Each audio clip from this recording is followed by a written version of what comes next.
speaking, all the 6 people who are going to be on this call, moderating and speakers, they will be unmuting and they making sure their videos are on.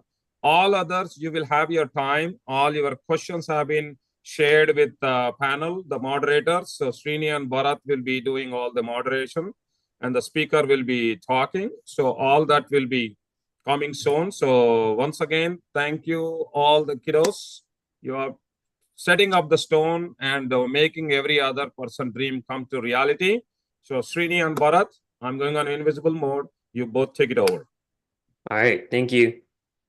Once again, everyone, thank you. Welcome to the VT Seva College Prep Seminar. My name is Srini Tirunagari. I am from Cary, North Carolina. I'm a rising junior at Green Level High School, and I'm excited to be one of your moderators today.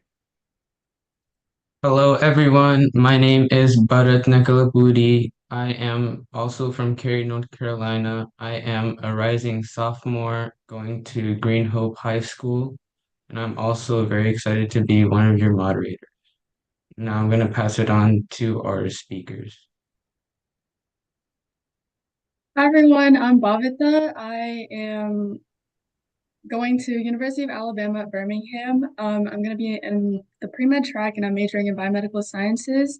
And I graduated from Enloe High School and I am excited to be here talking with you guys today. I'm going to pass it on to Trisha.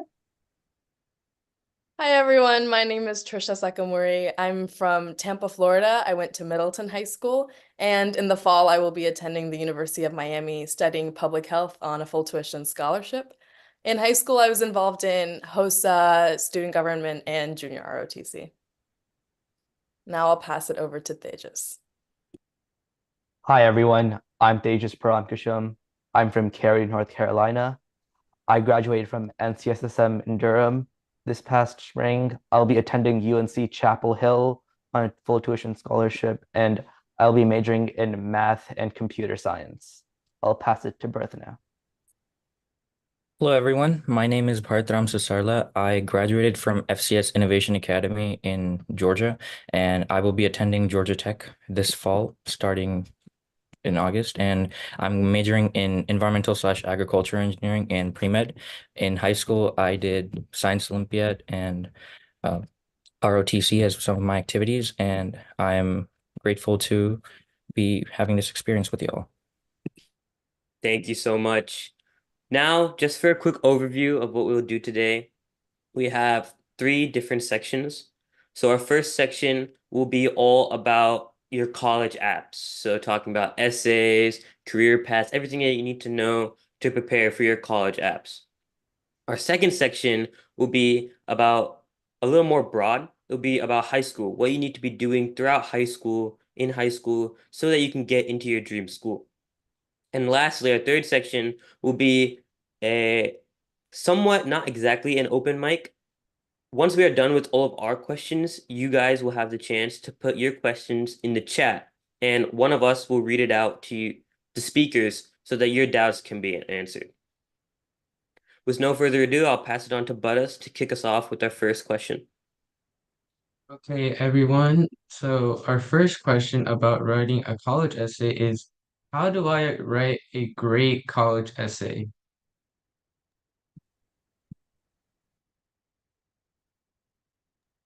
I can go ahead and take this question. So what I did was I first started out and I made a list of all the things I could talk about on a college essay. And I think I narrowed that down to 5 topics that I could talk the most about. And I listed out creative ways I could approach each topic and drafted out an essay for 3 of those topics. And then I picked which essay I liked the best. And then that was the essay that I enhanced everything and edited more and more to finally choose as my college essay. And just to add on to that, I think you don't really know what's the best topic for you until you start writing. So once you start writing, like I think my essay at first was 8,000 or 9,000 words. And with a limit of 650, you really have to cut it down. So just starting off and getting everything on paper first was really helpful. And then as you go, you can cut off or add certain things to make your essay powerful. Thank you. Thank you so much for that. The next question that we have is, a hard one that I know a lot of people may struggle with is where can I find inspiration for my college essays?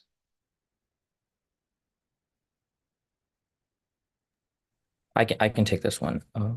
Usually by inspiration, I'm uh, sure that there's a theme to the topic that you're talking about. So usually that comes from personal experiences, early childhood experiences. But if you want some inspiration, YouTube has a lot of samples on how to write your essay just for the grammar and the English part of it. But most of the inspiration for it should come from within. It's sort of a self-introspection moment. So I feel that the more you learn about yourself, the easier it is to write that essay. So definitely yourself. Just for a quick follow-up, I know you're talking about look inwards or look within. Mhm. So should the main topic of all my college essays be about myself or something else? I think it is a mix of both because it's partly showing colleges who you are, but it's also demonstrating yourself in the best way possible because you're again competing with other people for the same number of seats. So there has to be a blend of showing your unique personality and getting yourself across and selling yourself. So definitely a mix of both. I'd say priority is to show yourself, though. Colleges really want to see who you are.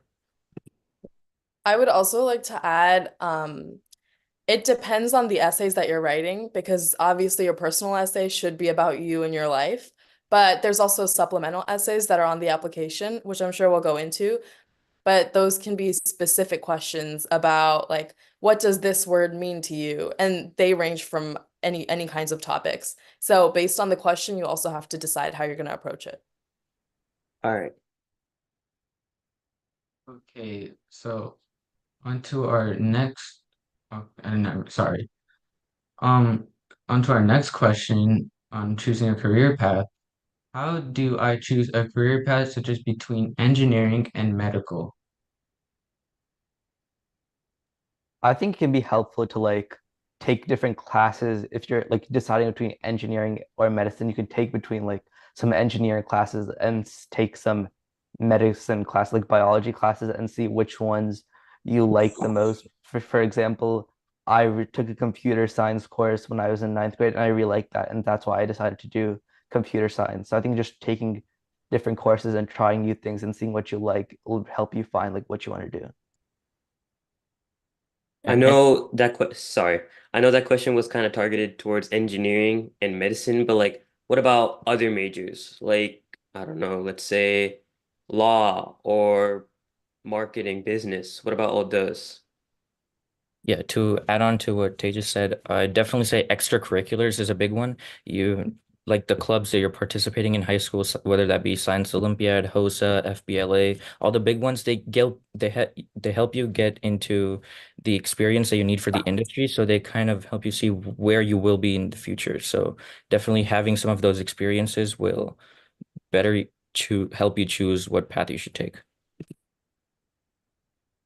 I also think you can, with along the lines of extracurriculars, doing like shadowing if you're interested in med and just trying it out. Also, like make sure you don't close yourself off to the opportunity of a career outside of engineering or med. I mean, it's what you're gonna do for the rest of your life. So definitely like go shadow people, do internships, like just try it out and see what fits you. All right, thank you.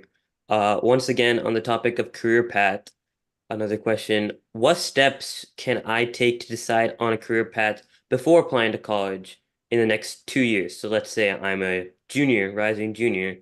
What can I do to try and find out what I need to do, what I want to do?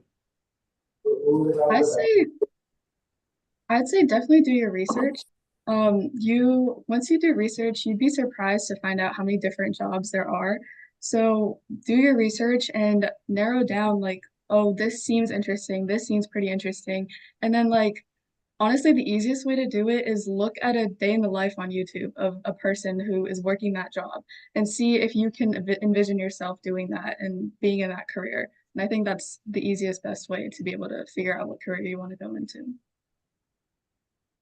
And Okay. to add on to that, I definitely think that to do research about yourself, there's also you can how I did this was I wrote a table of pros and cons of each job and thought about my strengths and weaknesses and how I'm best adept to each one of them. So I definitely say that thinking about what you're good at versus what you're interested in and finding a sweet spot between the two is the way to go.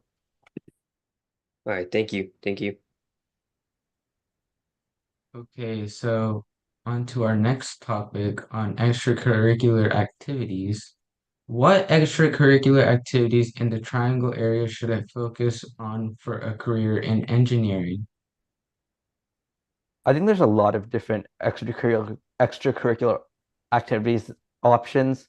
For example, I think a pretty popular one is like robotics. You could join like a first robotics team and still give you like a hands-on experience with actually building something and coding it. You could also look into like clubs in your school if they have like an engineering club or a computer science club or something like that. There's also various different like competitions that you can compete in, things like ACSL or the Conrad Challenge or Ready Set app. These are all various like competitions that you can like build your engineering skills in. Thank you. And do you, just for a follow-up, do you think that's limited for those in the Triangle area, or do you think that information can be used for anyone? I think it can be used for anyone. I think like there's definitely robotics teams all over the country. I'm sure every school will have some sort of club, or if you don't, you can look into starting your own club at your school. And some of these competitions I mentioned are nationwide, like ACSL and Conrad Challenge. All right, thank you. Our second question for this topic is what extracurriculars in the Triangle area or in any area should I focus on for a career in medicine? I would say definitely focus on shadowing. That's something that will, first of all, let you see if you are interested in medicine and like help you start discovering what fields of medicine you're interested in. And then the second big one is HOSA in school. Both of these, I think, are a good initial start of just like getting into the field of medicine and doing extracurriculars and stuff. And after you do that, that's when things will start opening up to you and you'll be finding more opportunities. For example, like um, I have friends that have taken EMT classes because they have gone through HOSA and have gotten those connections from all the people in HOSA. So it's just little stuff like that. Just put yourself out there initially, and then a bunch of opportunities will come find you. Yeah, and to add to Okay. that, I was also going to say research is an important one, whether that be undergraduate research or high school research. It definitely helps you get a foot in the door to medical shadowing opportunities or just internships later on. So research is another big one. All right, thank you. Okay, on to our next topic on college applications. How many colleges should I apply to?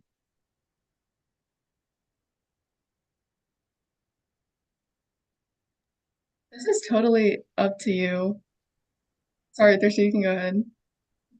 There's no right answer to that question. It's honestly based on you as a student. If you start earlier, you can probably get more college applications in.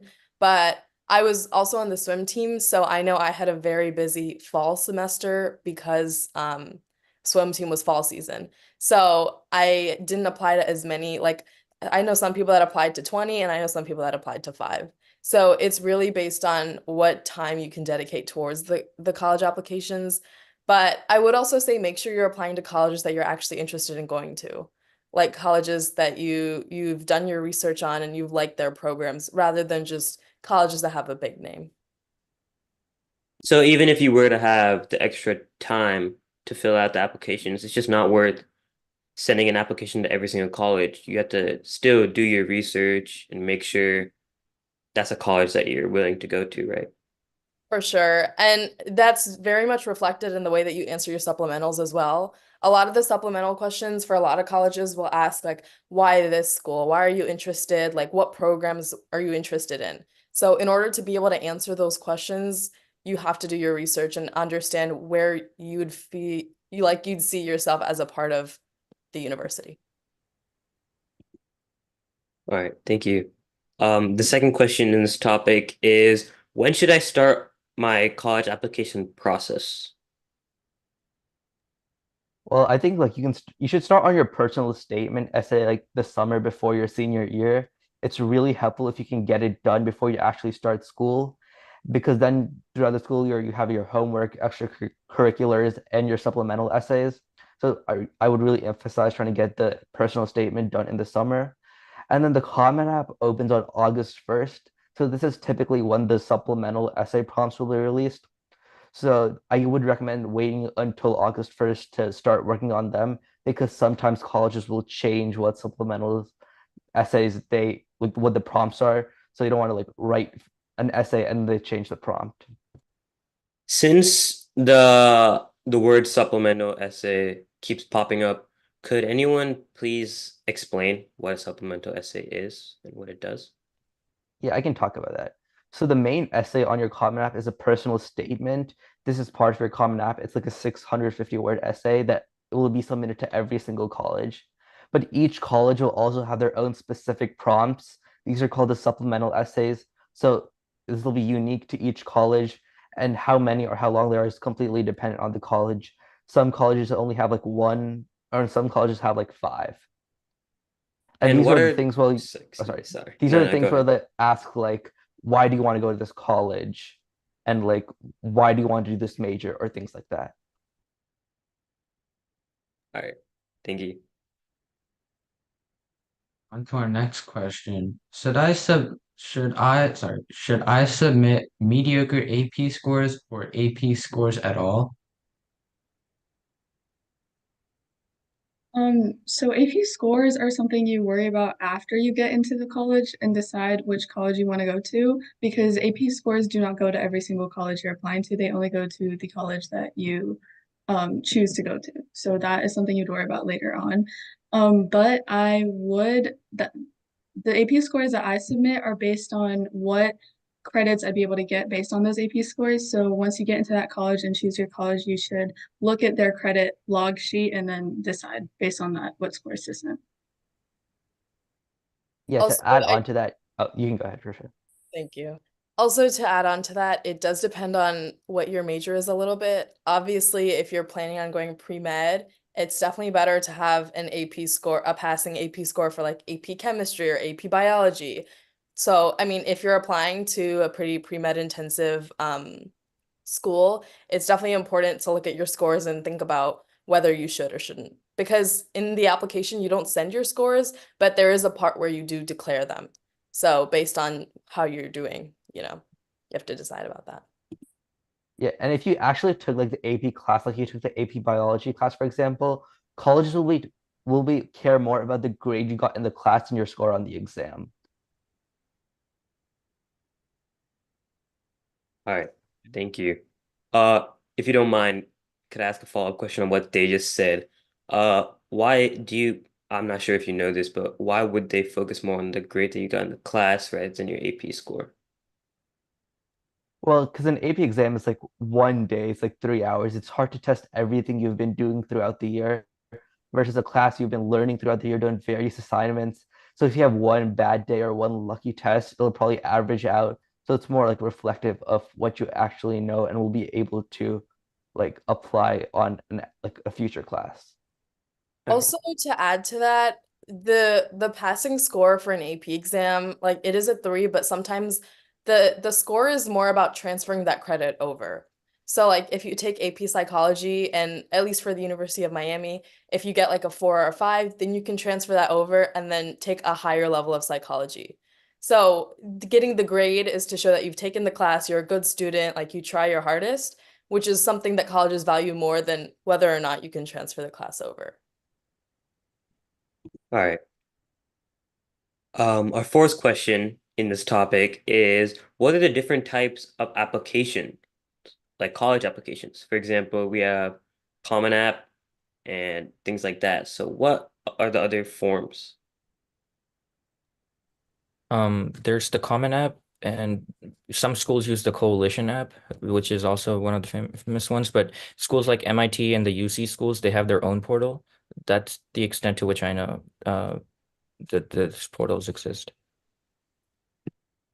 There is also Quest Bridge, but I think you have to meet certain requirements for that and you apply for that the year before you apply. But I applied to all of my schools on the Common App, so mostly everything should be on there.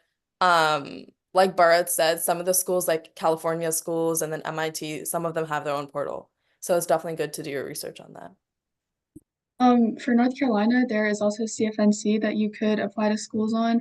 Most people use CFNC to apply during Free App Week, but Free App Week is also included in the Common App, so I also did all of my schools in the Common App as well. So And are there any major differences between all of these different portals?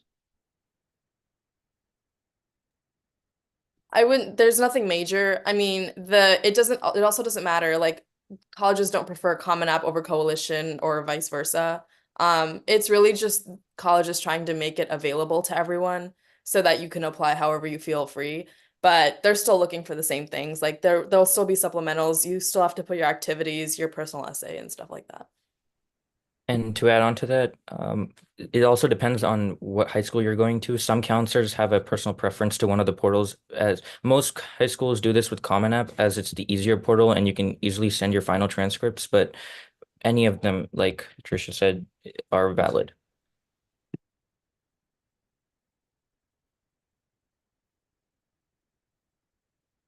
Okay, on to our final question. How many recommendation letters should I get and from who? definitely before the end of your junior year, go ahead and ask at least two teachers for a rec letter. You want to pick the two teachers that you think will write the best rec letter for you. I went ahead and asked a third teacher just in case anything happened. So that third teacher was my backup teacher. And then outside of school, I had two other recommendations. So I had 5 recommendation letters in total. I had two from my outside curriculars, two and three teachers. So that's what I did. Yeah, and I just want Yeah. to add on to that. You'll also need a counselor, a letter of recommendation from your counselor. And you should also, like, when you're asking your teachers, you should look into if any of your schools have like a specific teacher that you want they want a rec from. Like I know the Cornell Engineering School requires a letter of recommendation from a math teacher specifically. So that just might be something to keep in mind. I would also say it's definitely good to get teachers from your core classes. So that's like your math, science, social studies, English. I think I had 4 to 5 letters. Most colleges require two, and then there's an option to add more onto that. It depends on the university again, but it's definitely better to have a bunch of rec letters and then you pick from them. Because also the way that it works on Common App at least, all of your teachers submit and then you can choose which ones you send to which schools. So it's definitely better to have like a bunch of teachers, a bunch of letters, and then you can select, oh, maybe if I'm applying public health for this school, maybe I'll do like my biomedical teacher. So it's good to have options. And is there a limit to how many recommendation letters you can add on your application? That changes university to university. All right. Thank you so much for that topic. Now we're going to move on to finding the right college. I know this can be a topic that's something that's really hard for a lot of rising seniors. So the first question that we have is, how do I find the right college based on location, tuition fee, scholarships, internships, my interests, and my other programs? So again, I'm gonna harp on it. Research, research, research. You need to research on every college you're interested in, and honestly, every college that you think might be a good fit for you. There's something called the common data set for every college, and it allows you to see what ACT scores and SAT scores people had when they applied and got accepted, and what GPA range the people at that school have. It just shows you all of the statistics for people that have been accepted to that school, so you can see if you are a good fit for that school as well. So I would, again, research is super important. And another thing is you need to talk to your parents about finances. You need to see what your parents are able to pay, what they're able to afford, and if there are scholarships for the schools, you need to consider those, and outside scholarships if you need them. And yeah, that's yeah. I would also say it definitely helps to visit the colleges. If you can, you definitely should. I visited most of the colleges that I wanted to go to in person, and it definitely changed my perspective on a lot of things. So definitely visit in person if you can. A lot of colleges offer virtual tours and stuff like that. But you definitely need to do your research and talk to people about it. Talking to alumni helps. But on the topic of choosing a college in general, finances are very important to consider if you're planning on attending graduate school, like medical school, law school, pharmacy school, anything post grad. It's definitely important to consider finances, considering clubs, things that you're interested in joining, and like if they're more established at a certain university over another. Yeah, and I also want to add, don't just think about like academics or where the college is ranked or something like that. Also think about like where is the college located? Would I want to live there? Do I want to go to a really small college with very few students or a very big college with a lot of people? And just like other things that would you be happy there in general? All right. One Thank more you. to Oh, say. sorry. Continue. I'd like to say is it's so much easier if you look up all this information and create like a Google Sheets or an Excel spreadsheet of all of it so then you can compare each school and then decide what the final list of schools you want to apply to is. I know you mentioned the spreadsheet. So when should a student start creating the spreadsheet? In the summer before college apps, or maybe even sooner? When should they be doing that? Honestly, as soon as possible. Like a lot of the things aren't going to change. Like tuition may vary year to year, but it's not going to change too much. The cost of living in the city is not going to change. The location's not going to change. So a lot of things you can start as early as you want. And once you narrow down that college list, it's a lot easier to just start doing your essays and stuff like that. So if that's something you can get out of the way, I think I finished my college list at the end of my junior year, but I started around January. So, I mean, it's just one more thing off your list. So as soon as you can. And then you can always take off or add colleges too. I'd also say definitely wait, I lost my train of thought. Um, Oh yeah, definitely do it before maybe your SAT or ACT scores or like you take that test because again, that common data set lets you see what those scores are because now they're being mandatory again. So you're gonna need to take the SAT and ACT again. So for your dream schools, you get to see what the ACT score is, the high ACT score, the median ACT score that those colleges are accepting, and that's the score that you can set a goal on when you're studying for that stuff. So All right. Thank you so much. Okay, on to finding the right college.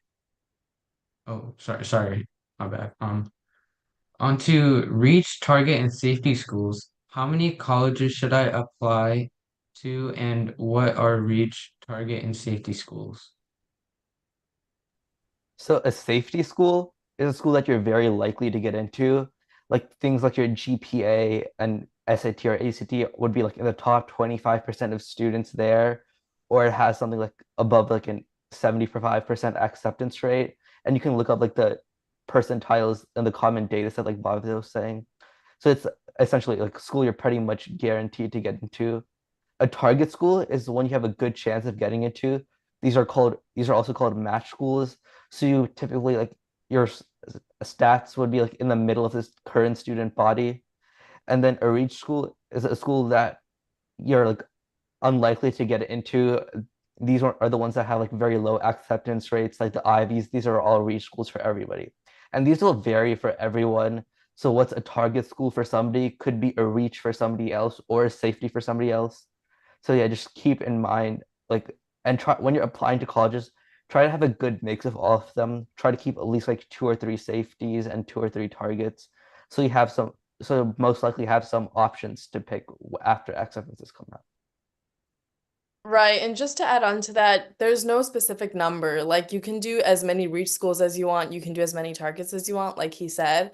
But definitely don't close your mind off to any schools that you've ever considered because I don't know about the rest of the panelists, but for me at least, I didn't expect that I would end up at the University of Miami.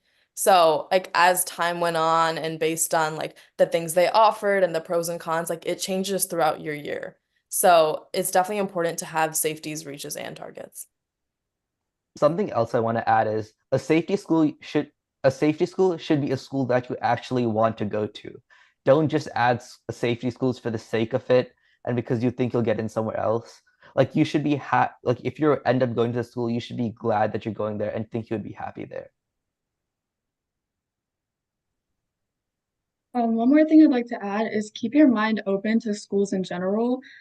Because I did apply to quite a few schools that I didn't even like think about. I haven't heard of them at all because I did go to college fairs and stuff and talk to a bunch of different schools and see what they had to offer. And that's how actually I ended up at UAB is because like I didn't even know the school existed, but I looked into it after I found out about it and it was the best fit for me. So, yeah. All right. The second question that we have on this topic is how do I decide what colleges fall into each of these categories? I believe you guys already touched on this in your answers for the question above, but please feel free to answer. Also, so Tejas did mention it, but there are certain schools that will be a reach for anyone. So like the Ivy or yeah, a reach. The Ivies, like anything that has a low acceptance rate, that's gonna be like your reaches. You do have to take into consideration the acceptance rates of the schools. So like if it's like 50%, like it may be in a certain section, your safeties are gonna be like 70, 80%. Like it definitely take into consideration the acceptance rates of the schools. Like you may have like a 1600 SAT and all that stuff, but at the end of the day, the acceptance rate is still going to be very low for a university. So that's a good way to, kind of determine where each college falls on your list. And when you're looking at acceptance rate, don't just look at the overall acceptance rate of the school. Look at if there's a different acceptance rate for in-state or out of state, or if each major has a different acceptance rate, because some majors can be much more selective than others. So you just want to make sure you have the acceptance rate that most is in line with what you would be when you're applying to the school. Yeah, for example, I'd want to harp on UNC. UNC has an 80% acceptance, like 80% of the students they accept are in state and then 20% are out of state. I think that number did like change a little bit this year, might not be sure about that. But like that, you'd have to look into stats like that to make sure you fall into your specific category when you're researching.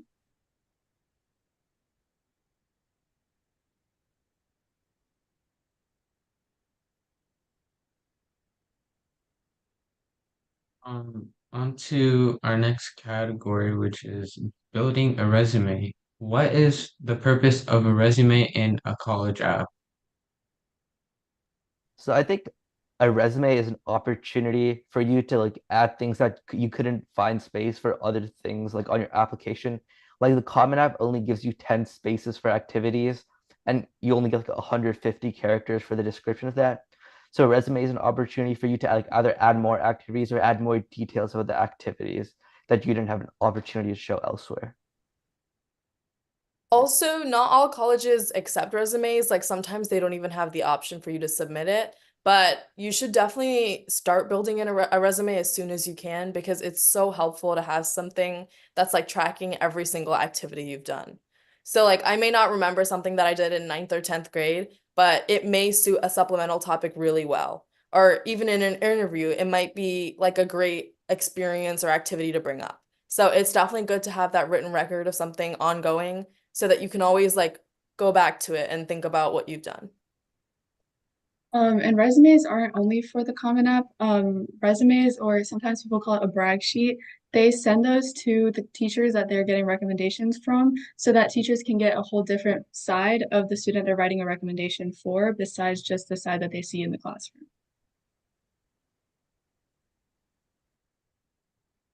So just to follow up, when you're asking for recommendations, is it like you have to submit your resume to your teacher? How does the process work?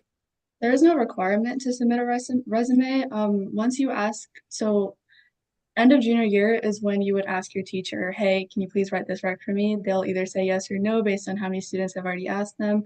But once a teacher says yes, before school starts, I'd say maybe July, August, around that time, email your teacher your resume or your brag sheet is what I would call it, and ask them to look at that and yeah. And so once they look at that, they'll start writing a rec letter for you, and then you would add them to your Common App, and then they'd upload that for you. It also does depend on the teacher, like the process that they'd like. Some of my teachers, I asked them to write it for me at the end of junior year and asked if they'd be willing to. And then they said yes, but I had to re-ask them in August and confirm that they were still able to. And then in August, they began writing the letters. So it depends on the teacher. A brag sheet is always helpful though, because you only get like you're only confirmed for 2 rec letters. So in those 2 rec letters, if it's like, say, your math and your English teacher, like you don't want them to only talk about English, you in English class or you in science class. Like you'd like them to highlight the other activities that you're involved in because you only have so much space for them and so much of an opportunity for like an outside perspective on what you've done. I'd also like to add on, one of the teachers that I got a rec from asked me to send them what they wanted me to highlight on. So that's also something that you could do as well. You could tell them about a time in the classroom that you thought you excelled really well, or a time in the classroom where they praise you a lot or something like that. Then you can let them know this is what I would like you to harp on about me. For example, like my commitment to projects, like stuff like that. So. All right. Thank you so much for that insight. Second question that we have is, what things should I include on my resume? What should be put on my resume? Definitely includes volunteering experience, but also your work experience if you did any jobs, internships, shadowing opportunities, but also mainly focusing on your personality. So a lot of extracurricular opportunities, like you just said, that you don't have space to put on your Common App as it is limited. So try to take advantage of every single square inch of that resume. So you have extra foundation to build yourself upon. There's also so many templates online that can tell you how to do it, how to format it. So just do some research on that. I have 2 different resumes. Like one of them is one that I keep on the side, and after every experience, I just write a little bit about it for myself. And then I have the actual resume that I would present to someone. So based on what I'm trying to go for or what opportunity I'm trying to work for, sometimes I might change things on my resume. So definitely have like a super long one with everything, and then you can always pick and choose pieces of it based on what you're trying to do. I do want to say you don't want your your final resume that you're giving to be over 1 page. People don't usually like looking at more than 1 page. And most of the time, there is like a Harvard list of words that you should start each like resume tag with, because most of the time, people who read your resume don't look at everything you wrote. They just look at keywords, and that's what intrigues them into it. So I would consider that as well. Yeah, kind of not adding on, but like bouncing off of what Bhavita said, our third question is actually, what are some things that are irrelevant or maybe should not be said or included on the resume? I would say just try not to repeat things that are in other areas of your application. Like Bhavita said, it should only be 1 page max. So if you already have an activity listed in the activity section and you're not adding any new like description or any more details, then you can probably just leave it off your resume. And they're already seeing things like your GPA and class rank and SAT in your like your transcript and stuff. So there's no need to add on the resume because you don't want to like add waste more space than necessary. Also, the resume is not by any means like a super big part of the application. Like it's definitely something that's there, like you can submit it, but it's not gonna, I don't believe it'll make or break the decision of you attending that school or not. So like it can help you. It's just it's not something to spend most of your time on and stress about. Resumes, I feel, will help you get more extracurricular opportunities. But in terms of getting into the college, the resume isn't the biggest part at all.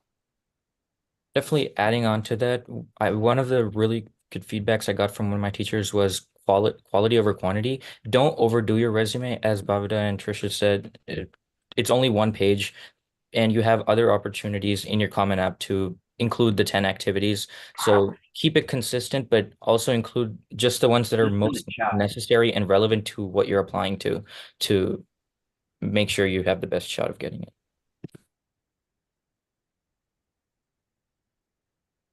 Okay, on to our next category, which is research.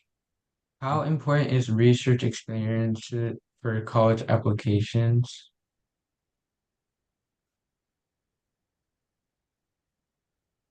Research is great. I mean, especially if you're a pre-med, it can add a lot to your application. It shows that you've worked in a professional environment. It shows that you're truly passionate about the research you're doing. It can tell people a lot about you. Research is also not mandatory at all. I know so many people that started doing research during their undergrad, just because they never explored it in high school. If you have the opportunity to, I would definitely recommend it. It's also very nice to have like a publishment or something under your name. But it's more about you getting experience and then it'll help with your college applications, but it's not mandatory at all.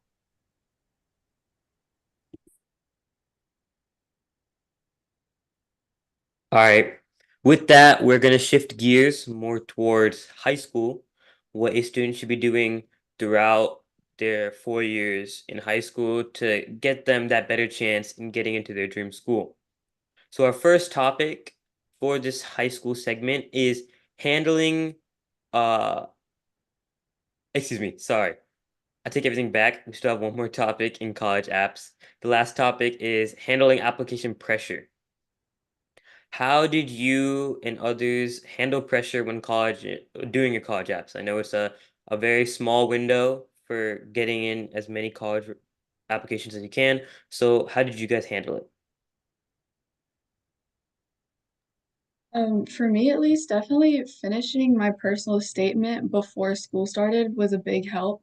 And also finishing at least one college's supplemental essays before school started. So I had that ground of how a college app worked exactly. And then it just made the rest of the colleges I applied to, like that process so much easier. So I definitely do that. And also, there's the early action round and the regular action round. I know it's not too recommended upon, but if you need that extra time to develop your SAT score, get that one last shot in, or just finish one last internship opportunity before you submit your application, you could definitely submit in the regular application round, and that may or may not be beneficial, and it's a case by case basis. So definitely think upon when you're planning to apply so that you have a better shot to prepare your application and demonstrate yourself.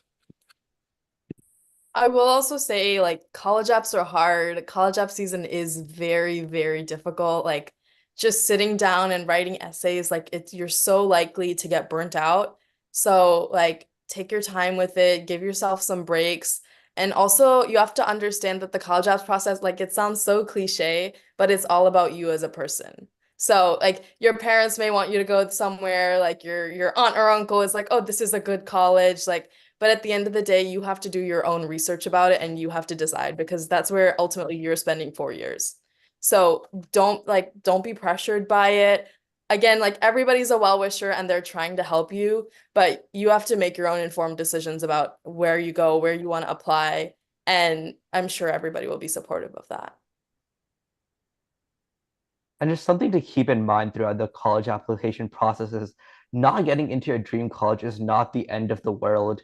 I know it's going to be really sad to get rejected from places after you put like 4 years of work in.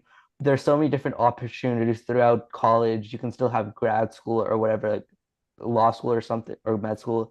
So it's okay if you don't get in somewhere like you want to, but because there's so many different opportunities. So you don't need to feel like your life depends on where you go to college. And you definitely do have to get used to rejection, like whether that's from colleges or scholarships or anything that you apply to. Rejection is a very, very big part of senior year, and it's hard, but I mean, it makes you better. So just something to be prepared for. I know Buddha touched on the topic of early and regular decisions. If you guys could go over like the pros and cons of each and what they are. Yeah. There's different types of early rounds and like regular rounds. If you're applying early, you could have like early decision. This means that if you get into that college, you're like legally binded to attend that college. So this can be like this also typically gives you an advantage. Like you'd be way more likely to get an early decision than regular decision. And this is typically for like private colleges. You could also have like just regular early action. This is like you're not binded to go or anything, but and this is like typically for public colleges. You just apply earlier, and this can help getting out of like some applications out of the way. And there's also a restrictive early action. This means you can only apply to one private college early, but it's not binding. Like it's not like early decision, but this is the only place you can apply early. And then regular decision is just like their normal one. These deadlines are around like the beginning of January, and like you're not legally binded to go or anything. You just apply to as many schools as you want here. And the early decision or early action is typically around like November 1st. These are like it can be dependent on the school, but it's like beginning of November and beginning of January. A lot of colleges also, if you apply by early action, you're more likely to be nominated for some merit-based scholarships. So definitely, if there is an early action option, it's a good idea to apply early action. I applied early action to most of the schools that I applied to. And a lot of people do prefer early action because they look at your application twice. So if you don't make it the first round, you'll get deferred. So then you're back in the pool of applicants for regular decision, and then they'll take a look at your application again, and then you may get in second round. So a lot of people do prefer early action because it gives you like a sense of where you are, like what your range is, and it also gives you another opportunity to get in. Whereas regular decision, if you don't make it the first round, then there's no more for that. There's also rolling admission. So these are schools that you apply and then 2 or 3 weeks later you find out if you get in or not. So that's also an option. And I'd also like to touch on early decision again. Yes, you have a little bit of a higher chance to get into the school if you do early decision, but that only depends on if you have the right stats for that school. And if you get into that school, you're like binded to go to that school. So you need to consider, can I pay for that school? Is this school the right fit for me? Am I just applying to the school because it's a big name and I like want to go to the school? There's a lot of things you need to consider before you decide, oh, I want to do early decision to a school. For me, I wasn't personally comfortable with like deciding, oh, I'm gonna go to this school like right off the bat. So I did not do any schools early decision, but I know a few people who did. And so yeah, you definitely need to make sure that if you get into that school, you can do everything for that school, like pay for it and everything like that. So I And have I think another it's follow-up. Oh, sorry. Sorry, you can It's go. definitely important to be cautious about the early decision, like Bhavita said, and like Tejas said, it is legally binding. And I remember my senior year, my dream school changed like 5 or 6 times. So as you learn more about colleges, your opinions will change. So if you're 100% sure about it, you've done your research, you visited, and you for sure want to go, it can be the right decision for you. But also, there's nothing wrong with not EDing anywhere. Most people don't. So I have another follow-up question, which is, when you were dealing with the pressure of college apps, did you think it was hard sometimes, or were you just like stressed about it? It was definitely hard and it was definitely stressful, especially on top of classes and all that in senior year. But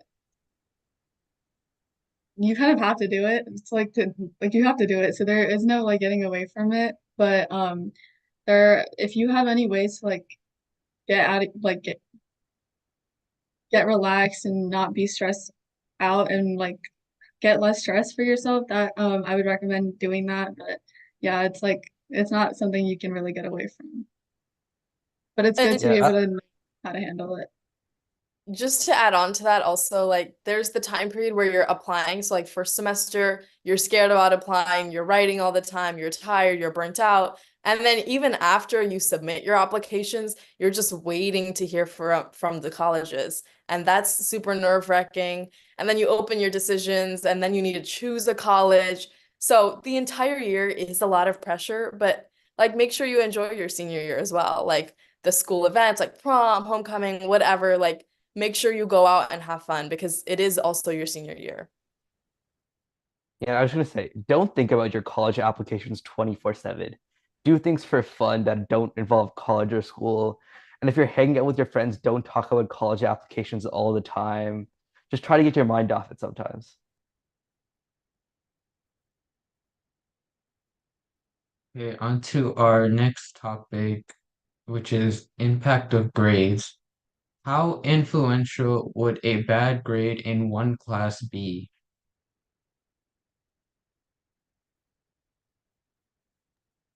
One class, one or two classes is fine, but your GPA is important. Like you do want a higher GPA. You do need to do well in your classes.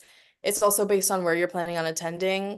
Um, Based on your dream school and like the acceptance rate of that, they might want like a 3.9 or a 4.0. Whereas like if it's another school, like sometimes they prefer extracurriculars over grades, but definitely it's something very important to think about. Like it's not something to take lightly. Your grades are very, very important. Yeah, I was just add on like obviously want to try to keep the best grades possible, but one bad grade typically won't be the end of the world. But also depends on like what classes in. For example, if you're applying as like a STEM major, then a bad grade in a history class will have less impact than a bad grade in like a calculus class, for example. I'd also like to say balance is super important. You can't focus entirely on school and then forget about your extracurriculars, and you can't focus entirely on your extracurriculars and forget about school. You need to make sure your grades are good, and you need to make sure that you're doing good at extracurriculars that you are interested in, not your parents, not your cousins, just something that you are interested in that you want to be doing. And then also your grades need to be good. So you need to make sure that you have that kind of balance in your life. And to finally add to that, definitely focus on taking the classes that you're interested in. That's a really big aspect of keeping your grades up high, because if you're interested in the class you take, you're definitely more likely to have a higher grade in it. And just one more thing to add, Bhavita and Bharat kind of touched on it. You have to do things that you're genuinely interested in because when you go for interviews or even through your writing, like people can tell whether you're actually passionate about those things or not. And like these are like people that have been reading college apps for like multiple years, like they probably read thousands a year. Like they can tell the difference between someone that actually cares and someone's that's just doing it to do it. So, like, definitely be mindful about what you're writing about. And, like, even if you don't think it's good enough or like someone else doesn't think it's good enough, if it's a part of who you are, maybe make some tweaks, but don't change the entire topic of an essay or something just because someone is like, oh, everybody does HOSA. But, like, for example, me, like, my involvement in HOSA was definitely different than what everybody else did. So, like, it was something that was very important to me. So I wrote about it. So like put your best foot forward. Like it's all about you and colleges are trying to get to know you as a person to see if you're a student that would fit in on their campus. That's all it is. Like you don't have to change yourself to try and go to a big name university or anything. I just want to say like, also don't do something just because it'll look good on college apps. If you're not, again, if you're not interested in doing it, it's not going to benefit you in the long run. It's if it's something that you're interested in, by all means go ahead and do it. But if you are not enjoying doing it, then it's not worth it at all. And I'm saying that from experience, so definitely consider that. Yeah, and that's also something you should keep in mind when like selecting classes and things. Don't just take like really difficult classes for the sake of like, taking difficult classes because you think they'll look good. You want to actually be able to do like you want to be confident that you'll do good in the class, or you want to like want to challenge yourself because a good grade in a like an honors class can look better than like a bad grade in an AP class. So don't just take like a hard class for the sake of it. All of that being said, though, like you do have to take math, you do have to take science. Like there are some things that you for sure have to do. Like not everyone likes calculus, but you still have to like take harder classes. But like there's a line between doing something you're interested in, like the requirements.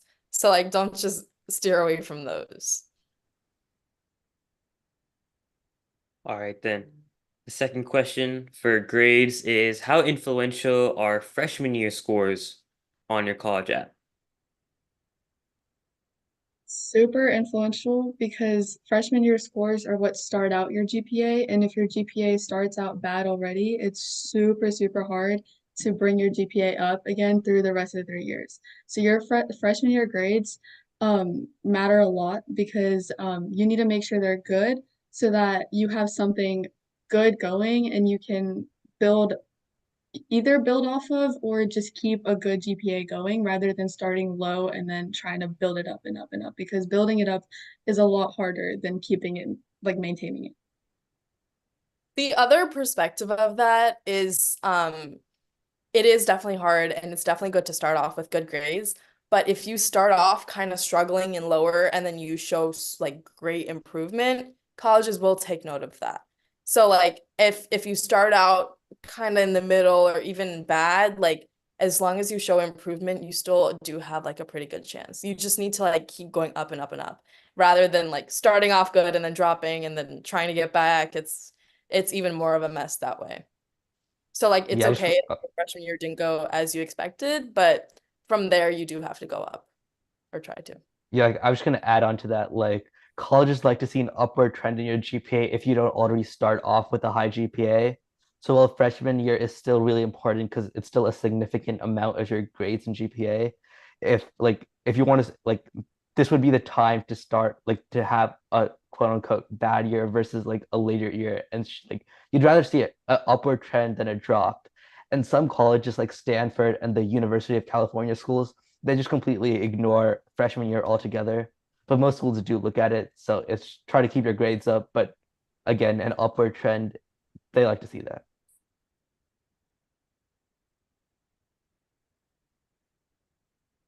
Okay, on to our next topic on maintaining a good GPA. What is the best way to get and maintain a good GPA in high school? That's probably one of the easiest questions. Like that's you just need to put your head down and work. You just need to do it. Like there's no way to get around it. Like extracurriculars, you can like talk about your experience. You can like there's ways that you can kind of get around it and maybe even make it seem better than it is. But your GPA, like that's the cold hard facts. You need to do the work. You need to do your homework. You need to study. That's it is what it is. That's it. Yeah, and most of the stuff you probably know already. Pay attention in class, do your homework, put effort outside of school, ask your teacher if you need help. This is pretty straightforward. Just like try to do the best you can in class. And if you're struggling with something, please ask for help. Don't just sit there and try to figure it out on your own. It's if you don't know what you're doing, if you are struggling with something, you need to ask for help because you're not going to be able to figure it out if you don't know how to approach a subject or a topic. You're going to need to ask for help. So be open to doing that. Don't shut yourself out of it. And asking a teacher for help if you're struggling in their class can be a good way to build a relationship from them and get a letter of rec from them in the future, potentially, if it's like your junior year or something. All right, then. That was the last questions about GPA that we have. Next we have summer activities. So, what should a high school student be doing throughout their summer in high school to like improve their college app? Summer is a great time to just figure out your interests and start pursuing some of them like a lot more heavily. I did, I think, a few internships and I had research during the summer because I had the most time then. Um, I think so. I'm kind of on the pre-med track. So I started with shadowing and then volunteering at hospitals. And then as the summers went on, it got more and more intensive in a hospital or the work I do. So summer is definitely a time to explore. But I will say in applying for internships and research and stuff like that, you do have to start during the school year. Like a lot of applications are pretty much closed by February, March, January, stuff like that. So start early, start planning out your summer early, but also give yourself time to relax, or else you're gonna get burnt out and then you can't do anything after that. Yeah, you definitely don't want to pile too many things on. For me at least, I did my internships and my shadowing during the summer. That's when I got all of that done. And then over the year, I did like volunteering and my school extracurriculars and stuff like that. So summer was when I focused on, again, internships and shadowing doctors because, again, I am a crewman.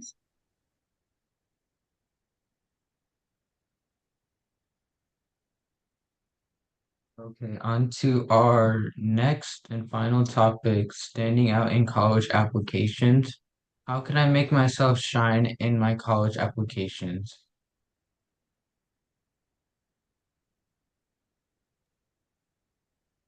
That's kind of just being yourself. I mean, you probably know yourself better than anybody. Like, you know yourself better than your parents do or your friends do. So, like, I mean, like, what are your favorite things about you? It's college apps is like a very introspective journey. Like, you really, like, you talk about yourself so much to the point where you do learn new things about yourself.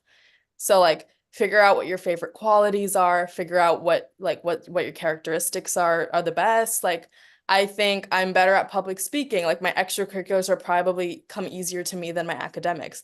So I know that about myself. So I can put that foot forward and I can like exemplify that.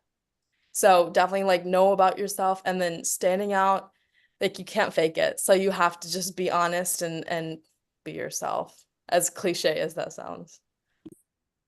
You definitely, I think Tejas was the one that mentioned it before. You need to list out, or it was might have been both, I'm not sure. But you need to list out your strengths and weaknesses, and you need to harp on your strengths, especially, and you need to back it up in your activity section with activities that you've done that highlight those strengths. For example, if one of your strengths is public speaking and you highlight that you are the captain of the speech and debate team, like that is something that would go a long way. Or if you highlight that a strength of yours is leadership and you were president of a volunteer organization, that's something that would um, super highlight. So that's definitely ways to stand out in your application and stuff. Yeah, so like try to show the unique parts of yourself in your essays and like what makes you different from the other applicants. A lot of colleges have an essay prompt that goes something like, what is a group or community that you are part of and how has that shaped who you are today? Or something along those lines. So that can be a great opportunity to talk about like something unique about yourself that you don't really talk about in other parts of your application. And in my opinion, very important part of college application is showing drive and commitment. If you have the opportunity to, either in your supplemental essays or your personal statement or in your extracurriculars and the description with the 150 words, definitely talk about how there was a challenge and how you overcome it, either through the process or with group teamwork or some of the other things that my fellow panel members mentioned. So definitely drive and commitment is something they like to see in the candidates. So if you show those two, then I think you're good for that. And just another point to add on when you're writing your essays, like you can't write, I'm motivated, I'm driven. Like they should be able to derive that based on what you're writing and your experiences. So definitely get like your supplementals or even your personal essay read by multiple people and tell them like, what do you think? Like, what do you think about me based on what I've written? So like it's definitely good to get unbiased perspectives, like have multiple people check it because sometimes what you're trying to put into writing isn't being translated to the people reading it. So like you just it can't be you reading it all the time. You won't know what other people think because you've been in your head like you know everything about yourself. So you need other people that don't know anything about you and then think like, does this sound like I'm driven? You can't like say the word specifically. Yeah, like I want to say like you want to like show them instead of telling them, like show them through like experiences and things instead of just like writing down like what it is. And I guess all of this boils down to having enough time for yourself to build a strong application. That for some people may involve starting early, but for some people involve showing the commitment later on once they get all their application together. So definitely give yourself enough time to do what you have to do to put your best foot forward. All right then. Our last question from our list is, how should I spend my time after school to strengthen my college app?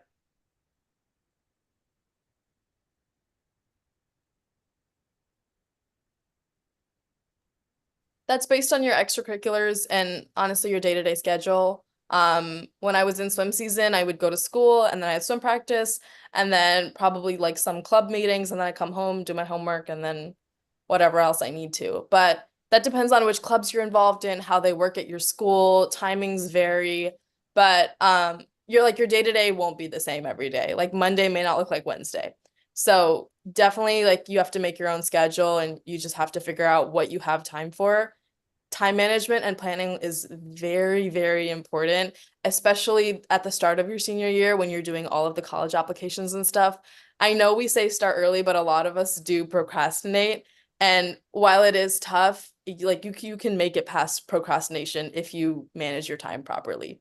So like plan ahead, like think about what you need to do and then execute from there.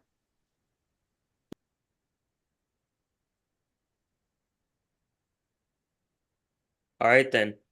With that, we have finished all of our questions that we have. So now we'll go to the chat and we will start asking questions from there.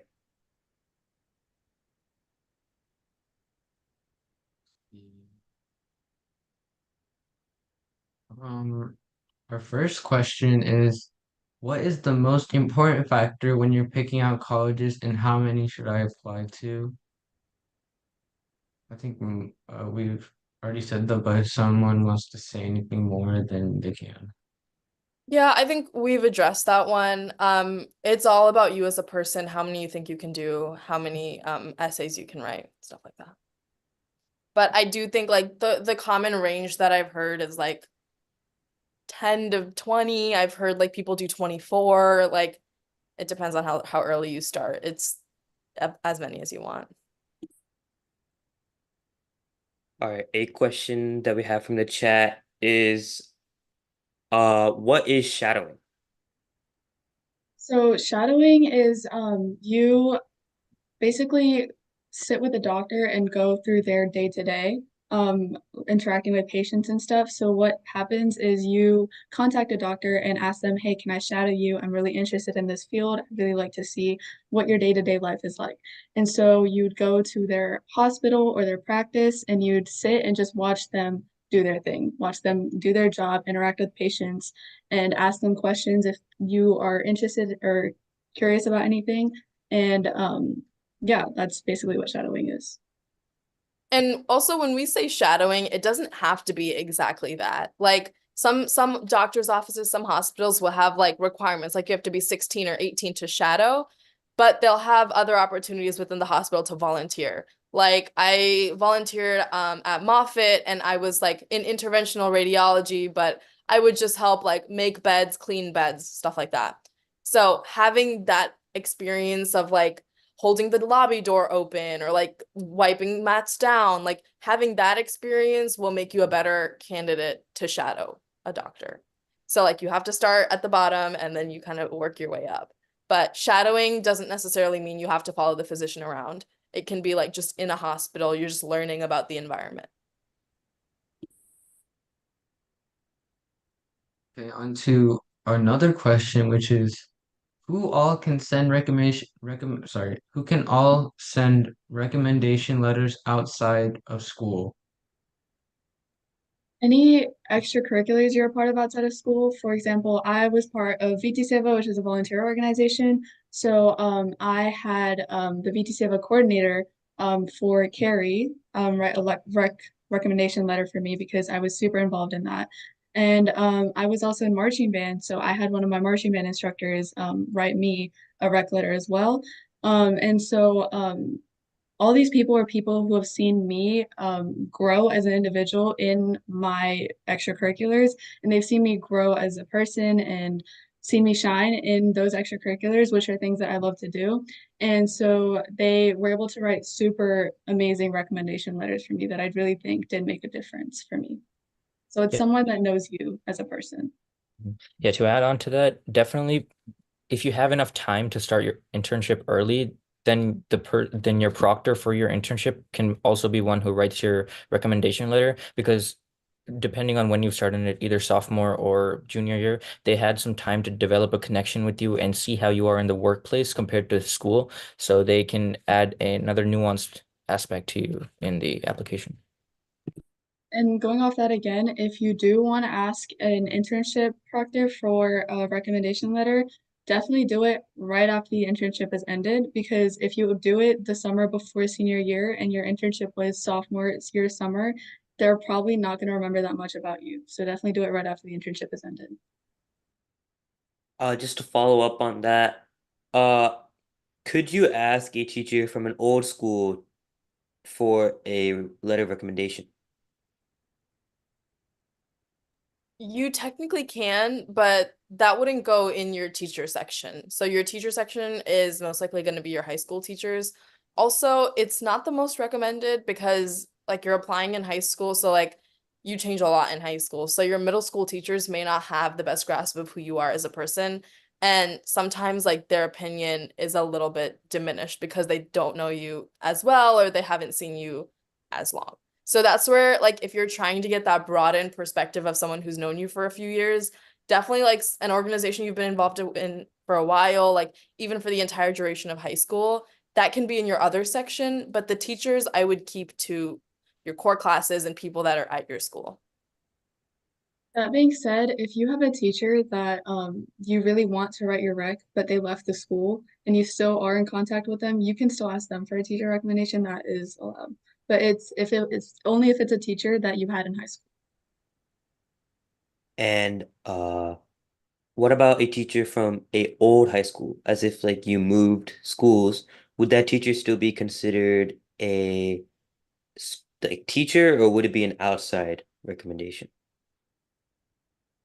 As long as they taught you while you were in high school, they can be considered a high school teacher.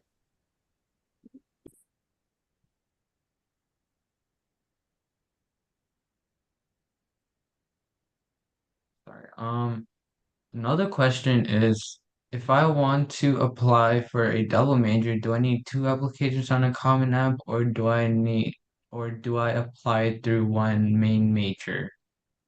Um, Typically for double majors, you apply with your best application and your best major that you want to apply, and you choose the second major once you arrive in college. So you talk with your advisor and tell them that you're interested in a double major, and then the process goes on from there. So it's one application. You don't have to do it twice. But also, if you are interested in multiple majors, most schools ask for like when you're putting in what your major interest is, you put in one, and then they have like preferred second, preferred third. Like they give you a few options just to kind of understand where you're coming from. So you can put it on there, but the whole double major process is once you're already in college. All right. Um, is it better to have one or multiple internships throughout your high school journey?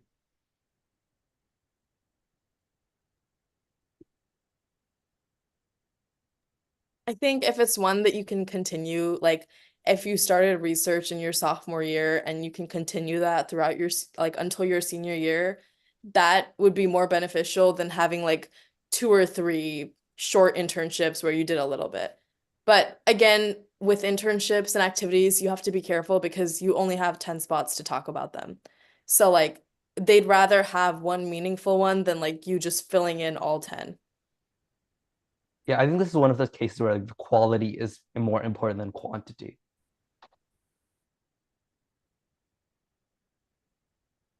Okay, on to our next question, which is, what kind of common errors slash mistakes are in college apps?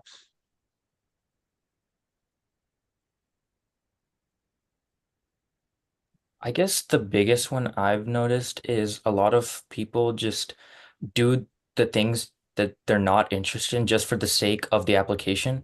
But it really boils down to, like Trisha and others emphasized, your personal interests and who you are as a person. I think rather than having a really reputable internship opportunity or an extracurricular or a club, if you have something that's interesting and you want to pursue in the future, then that's definitely more worth it to colleges. Another common mistake people make is in their supplemental essays where the question is, why are you a good fit for this school or why do you want to attend this school? People usually talk in a broad perspective and don't specify what specific programs or teachers they want to work with in the school. You need to get into the specifics when you talk about those questions. So that's a big mistake as well. And along the lines of the supplemental, like Bhavita said, a lot of people write something that they just think is unique or something that they think the colleges want to hear. But like there's no such thing as what the colleges want to hear. They want to hear about you. So like don't just write about a professor that you've done like 2 seconds of research on. You're like, oh, they seem cool. Like do your actual research. And like if you're telling specific things about a professor, like they already know the professor, but to see that much interest coming from you, like that can make a big impact. So like write about what you want to write about, not what you think they want to hear. Also, when you're doing your essays, just try to proofread it for grammar mistakes or spelling mistakes. These are pretty little things that you can catch easily, but they can have a bad look if a college sees like a bunch of grammar mistakes. So try to keep it as keep grammar as good as possible and avoid mistakes. The biggest cheat code for that is send your college essay to your English teacher if they're willing to look over it, because they definitely will help you out and help you make that essay better. All right. I know we're trying to wrap up this event very soon, so we'll only do maybe 2 questions after this. So, do colleges like it when you have multiple areas of interest, or you're more concentrated on one? I think in the past, it's been kind of the idea that it's good to be well-rounded, but in more recent times, like a college would rather see an applicant that has three big interests and pursues them very heavily over someone that does like 10 different clubs. So, I mean, having ones that you like is important, but again, quality over quantity always. So like well-rounded is nice. Like if you're doing a sport and then like an educational club, that is well-rounded. But like you don't need to do 10,000 different things that you're not interested in just to say you have multiple. Like they want to Yeah, see and more. if you're doing like 10,000 different clubs or whatever, it can kind of give the impression that you're doing things just for the sake of college, and you're not actually interested in them. So you want to avoid showing that, and you want to make it you want to show your actual genuine interest in the things you're doing. Another question that we have is, how about scholarships? Does it go along with college apps or is a separate application required? Both. That depends on the So school and the scholarship. It's yeah. different for everything. You have to look at a specific scholarship and a specific school for that. Sometimes in the Common App, schools will have a section where they will list out their scholarships, and then you can say, oh, I want to be considered for this one, or I want to be considered for this one. Or they'll even tell you, with this application, we will be considering you for scholarships as well. And that's usually in the early action process. But there are a lot of scholarships that are outside of schools that you can also apply to. And I do want to say, building up smaller scholarships also really helps.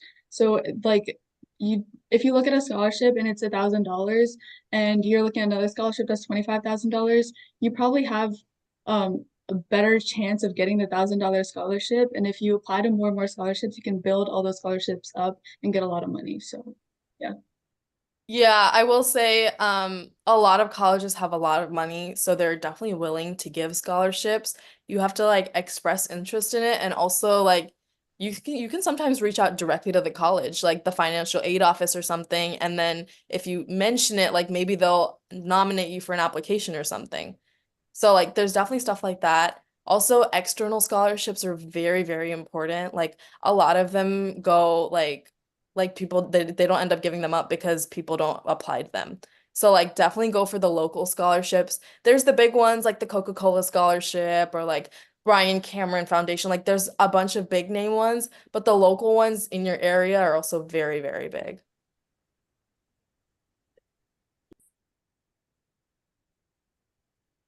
All right then.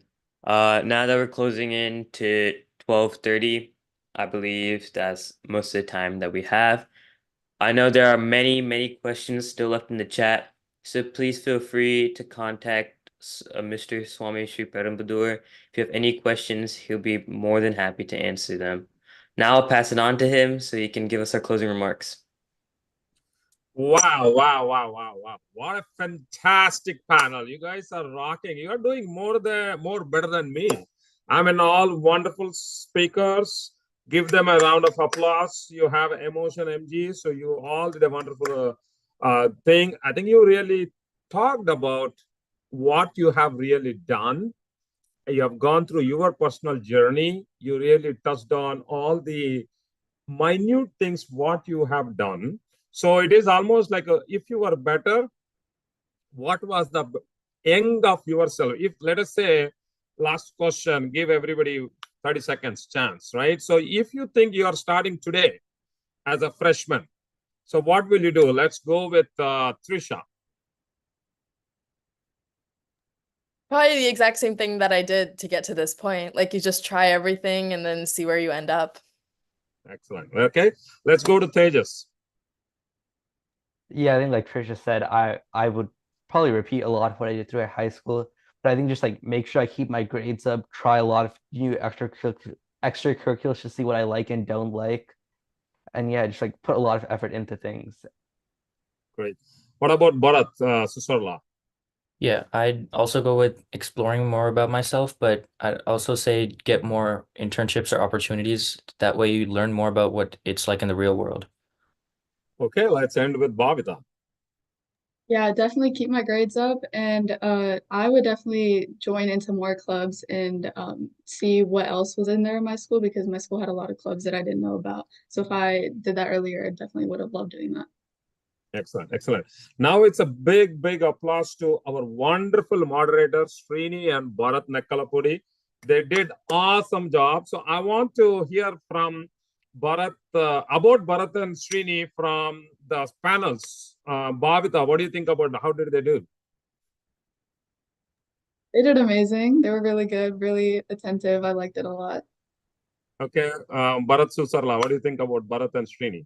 Yeah, they kept it really brief and to the point. It was crisp but sweet. Excellent. What about Tejas, you? Yeah, they did a great job. They were asking great questions. I love the follow-up questions too. So yeah, hats off to you guys. Great. And Trisha. Yeah, really, really good job. I mean, you guys are also like going into your junior year and stuff, so or sophomore year, so very, very impressive. I mean, you guys just like hosted 45 people and handled all the questions and everything. So very good job on the planning, the brochures and the flyers, organizing everything. Really, really good work. Like as a panelist, it was such an easy process for me. Excellent, excellent. I know, I think Srini is going into 11th grade and Bharat Nekkalapudi is going to 10th grade. And these guys, I have just told them, hey, I want to invite this panel. I want to run it. Usually I do this as a yearly thing because I do mentoring with so many people around the US. I do it, but then this year onwards, I thought, okay, let us do by the kids for the kids. So the panel will be the kids and the moderators will be the kids. And this is the first time I've done.